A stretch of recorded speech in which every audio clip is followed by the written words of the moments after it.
The State Department was quick to point out that Senator Schumer does not speak for the administration after much pushback from within Congress and Israel at his remarks.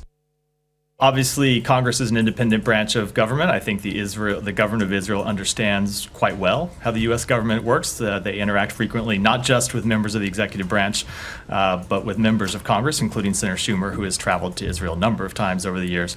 And I'm sure that they fully understand that he speaks for himself. He's obviously someone we're in close contact with, but it's not a statement from the executive branch. But Schumer's comments do reflect a broader frustration within the U.S. administration at the high civilian toll in Gaza, continued humanitarian restrictions that have led to starvation in the enclave, and with the Israeli military strategy that continues to place Palestinian civilians at risk of death or injury. I also believe Prime Minister Netanyahu has lost his way by allowing his political survival to take the precedence over the best interests of Israel. He has put himself in coalition with far-right extremists like Ministers Smotrich and Ben-Gvir, and as a result, he has been too willing to tolerate the civilian toll in Gaza, which is pushing support for Israel worldwide to historic lows. Israel cannot survive if it becomes a pariah. Prime Minister Netanyahu has also weakened Israel's political and moral fabric through his attempts to co-opt the judiciary, and he has shown zero interest in doing the courageous and visionary work required to pave the way for peace, even before this present conflict.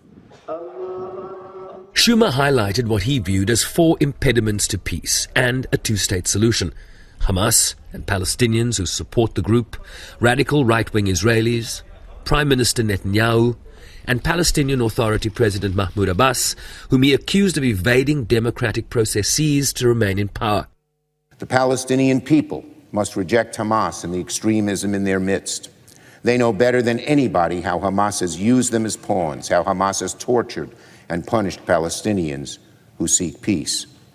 Quite frankly, I haven't heard enough Palestinian leaders express anguish about Hamas and other extreme elements of Palestinian society. I implore them to speak up now, even when it may be hardest, because that is the only true way to honor the lives of all those lost, by transcending the enmity and bloodshed and working together in good faith for a better future. The top Senate Democrat called on the U.S. government to demand that Israel conduct itself with a future two-state solution in mind. We should not be forced into a position of unequivocally supporting the actions of an Israeli government that include bigots who reject the idea of a Palestinian state. Israel is a democracy. 5 months into this conflict, it is clear that Israelis need to take stock of the situation and ask, must we change course? At this critical juncture, I believe a new election is the only way to allow for a healthy and open decision-making process about the future of Israel, at a time when so many Israelis have lost their confidence in the vision and direction of their government.